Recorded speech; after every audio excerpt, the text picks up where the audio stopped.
कहाणी वैभव लक्ष्मीची. आटपाट नगर होतं, खूप मोठं होतं. त्या नगरात हजारो लाखो कुटुंबे राहत होती, पण कुणाला कुणाची फिकीर नव्हती. एकमेकांकडे पाहायला सुद्धा कुणाला वेळ नव्हता.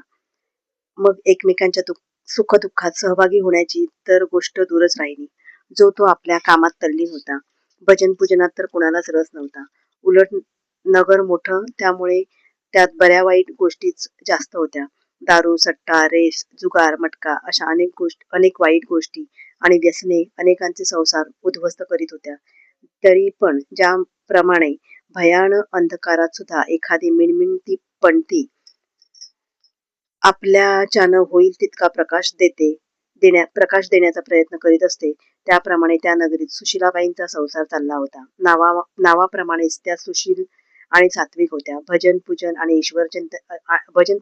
ईश्वर चिंतनावर त्यांची अतूट श्रद्धा होती. त्यांचा संसार म्हणजे एक आदर्श संसार होता. त्यात त्या मोठ्या आनंदाने कालक्रमणा करीत होत्या.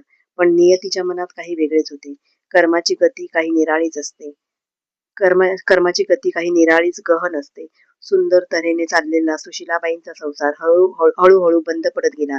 नेमानं घरात येणारी लक्ष्मी रुसत चालली आणि हळूहळू करून शेवटी घरात येणारा पैसा इतका कमी झाला की खाऊन पिऊन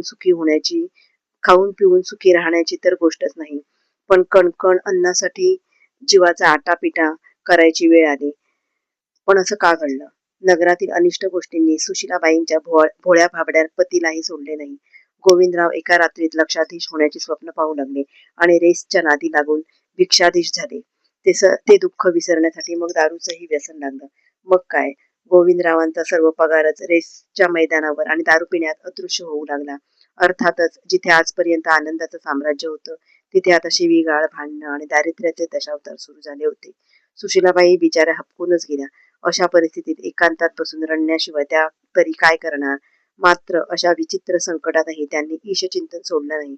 उलट श्रद्धा आणि भक्तियुक्त अंतःकरणाने त्या परमेश्वराला जास्तच भजू लागल्या. काळ कोणासाठी थांबत नसतो. दिवसामागून दिवस जात होते. एक दिवस नित्य नियमाप्रमाणे सुशीलाबाई ईशचिंतनात मग्न होत्या. दुपारचे 12 केव्हा वाजले तेही त्यांना कळाले नाही. इतक्यात वाजल्याचा आवाज आला. भर दुपारी एकादशीच्या घरी आणखी कोण शिवरात्र आली असे म्हणून सुशीलाबाई दारापाशी आल्या. पाहतात तो एक जटाधारी सत्पुरुष बाहेर उभा राहून काही खायला देण्यासाठी याचना करीत होता. सुशीलाबाईंना त्याची दया आली, पण बिचाऱ्या काय करणार? इतक्यात त्यांना आठवण झाली की कालच धुणी भांडी करायला जाते त्या मालकिनीनं 2 शिळ्या पोळ्या दिल्या होत्या, त्या घरात आहेत. क्षणाचाही विलंब न करता त्या घरात गेल्या आणि दोन्ही पोळ्या आणून त्यांनी त्या सत्पुरुषाच्या झोळीत टाकल्या. नमस्कार करून त्या परत फिरणार तोच त्या महात्म्यानं विचारलं, बाई आपण उदास का? स्वतः 2 दिवसापासून उपाशी आहात आणि जे जवळ होते तेही मला दिलं. असं किती दिवस उपाशी राहणार?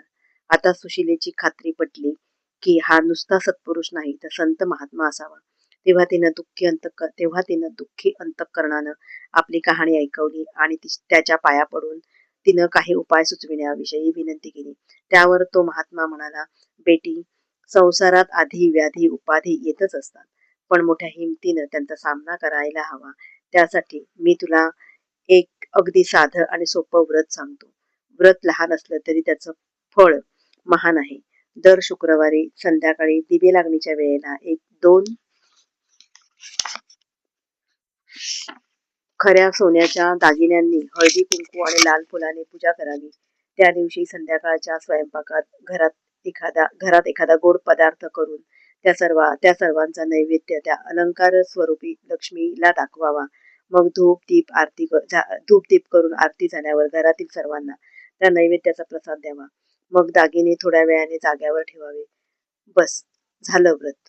जप तप उपास काही नाही आणि तरी सुद्धा फळ मात्र महान. आता उद्या शुक्रवार आहे. उद्यापासूनच हे व्रत सुरू कर. ईश्वर तुझं कल्याण करील.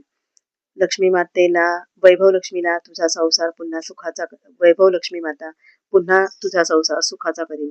ते ऐकताच सुशिलेच्या डोळ्यात आनंदाश्रू आले आणि ती पुन्हा त्या महात्म्याच्या पाया पडली. त्याबरोबर महात्म्याने स्वतःच्या झोळीतून सुशिलेने दिलेल्या 2 पोळ्या प्रसाद म्हणून दिल्या.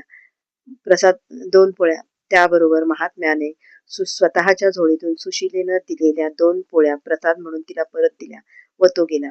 पण काय चमत्कार, त्या पोळ्या आत्ताच तयार केलेल्या असाव्यात अशा ताज्या व गरम झाल्या होत्या. आता तर सुशिलेची खात्रीच झाली की हे दुसरे तिसरे कोणी नसून प्रत्यक्ष भगवान दत्तात्रेयच आपल्यावर प्रसन्न होऊन मार्गदर्शन करून गेलेत. तिच्या आनंदाला पारावार राहिला नाही. आता तिच्या मनात एक विचार घोळत होता, तो म्हणजे शुक्रवारची संध्याकाळ. आणि शुक्रवार उजाडला. सुशीला सकाळपासून खूप खुशीत होती. ती ज्या क्षणाची आतुरतेने वाट पाहत होती तो संध्याकाळचा दिवे लागणीचा समय झाला. तिने लगबगीने धूप दीप केला आणि आतापर्यंत काळजीपूर्वक जतन केलेली सोन्याची साखळी आणि लग्नात पतीकडून मिळालेली अंगठी एका वाटीत देवापुढे ठेवून महात्म्याने सांगितल्याप्रमाणे त्यांची मनोभावे पूजा आरती केली. कारण तिची त्या महात्म्याच्या वचनावर श्रद्धा होती. अशा प्रकारे 2 शुक्रवार झाले आणि 3रा शुक्रवार उजाडला. आज पहिली तारीख होती, पण तिला सर्व तारखा सारख्याच होत्या. आजची स्थिती फारच वाईट होती, कारण घरात धूप नव्हता, दिव्यासाठी तेल नव्हतं आणि प्रसादासाठी घरात धान्याचा एकही कण नव्हता. काय करणार, कुठून आणणार या विचारात ती पार बुडून गेली होती. इतक्यात कोणी दार वाजवलं म्हणून ती भानावर आली. तिनं दार उघडून पाहिलं आणि काय आश्चर्य, रात्री 12 शिवाय तिनं दार उघडून पाहिलं आणि काय आश्चर्य, रात्री 12 शिवाय कधीही न येणारे तिचे पतिराज दारात उभे होते. गोविंदराव घरात आले. त्यांनी पत्नीला हाक मारली आणि हातात संपूर्ण पगार दिला. गोविंदराव अपराधी स्वरात सांगू लागले, शुक्रवारचीच गोष्ट असेल. माझ्या स्वप्नात एक जटाधारी साधू हातात त्रिशूळ घेऊन आला आणि म्हणाला, आता रेस दारू ही व्यसन सोडून दे, नाहीतर माझ्याशी गाठ आहे. या त्रिशूळानेच तुला मारीन. इतकं बोलून मला बकोट पकडून हलवलं. मी खूप घाबरलो होतो. मी सर्व वाईट गोष्टी सोडण्याचं त्याला वचन दिलं आणि मला जाग आली. त्या दिवसापासून मी सर्वच व्यसने बंद केली आहेत. आतापर्यंत जे काही झालं ते कृपा करून विसरून जा. व्रताची इतक्या लवकर आलेली प्रचिती पाहून सुशिलीचा आनंद गगनात मावेनासा झाला. तिच्या श्रद्धा भक्तीला आणखीनच उधाण आलं. ती लगबगीनं बाजारात गेली, आवश्यक त्या सगळ्या वस्तू आणल्या आणि मनोभावे पूजा केली. नैवेद्य झाला, आरती झाली आणि ती वैभव लक्ष्मी माता व भगवान दत्तात्रेयांच्या पाया पडली. पतीला प्रसाद दिला. गोविंदरावांनी कसला प्रसाद म्हणून विचारणा केली, तेव्हा सुशिलेनेही घडलेला प्रकार सविस्तर सांगितला. ते ऐकून गोविंदराव खुश झाले. आपल्या पत्नीमुळेच आपणास भगवान दत्तात्रेयांचे दर्शन घडले आणि संसाराची गाडी पुन्हा जागेवर आली हे पाहून त्यांना खूप आनंद झाला. आता हळूहळू लक्ष्मी घरात स्थिर होऊ लागली. गहाण पडलेल्या सर्व वस्तू एक एक करून परत येऊ लागल्या. काळ झपाट्याने चालला होता. होता होता दिवाळी आली. गोविंदरावांनी पत्नीला पाडव्याची ओवाळणी म्हणून सोन्याच्या 4 बांगड्या घातल्या. शेजारी पाजारी लोक हे सर्व पाहून आश्चर्यचकित झाले व हे कसं झालं म्हणून विचारात पडले. पण विचारणार कोण आणि कसं? एक दिवस सुशिलेनेच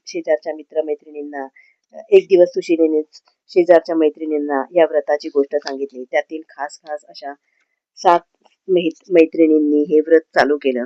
लवकरच प्रत्येकीला काही ना काही अनुभव येऊ लागला. सुमतीबाईंचे कित्येक वर्ष पडलेले पैसे परत मिळाले. सुनंदाबाईंच्या मुलीला चांगलं स्थळ सांगून आलं. जो खटला जिंकणं अशक्य होतं तो शोभाताईंचे यजमान जिंकले. खोटेपणाने हैराण करून कित्येक महिने अडकवून ठेवलेली बढती इंदिराबाईंच्या पतीला मिळाली आणि मागील सर्व बाकीही मिळाली. या सर्वांवर मात म्हणजे अरुणाताईंच्या बाबतीत घडलं ते म्हणजे गेल्या वर्षी एका मोठ्या पुरात वाहत जाणाऱ्या 2 बालिकांना स्वतःचा जीव धोक्यात घालून वाचविल्याबद्दल त्यांच्या शौर्याचं कौतुक करण्यात येऊन त्यांना सरकारकडून सत्कार करण्यात आला व त्यांना सुवर्ण पदक देण्यात आले. अशा प्रकारे सुशीलाबाईंप्रमाणेच त्यांच्या सर्व 7 मैत्रिणींनाही निरनिराळ्या प्रकारे व्रताचा फायदा झाला. हे पाहून इतरही भगिनी हे व्रत करू लागल्या. असं होता होता त्या नगरीतील असंख्य कुटुंबात हे व्रत सुरू झालं व ती सर्व कुटुंबे सुखी झाली. व्रतरूपी ही पवित्र गंगा तुमच्याही अंगणात आली आहे. त्यात स्नान करून पवित्र व्हा. याच शुक्रवारपासून हे व्रत चालू करा. हा वसा घ्या. घेतलेला वसा सोडू नका. सुशीला व तिच्या मैत्रिणी जशा सुखी समाधानी झाल्या तशा तुम्हीही व्हा. मी ही 60 उत्तरांची कहाणी 5 उत्तरे सुफळ संपूर्ण.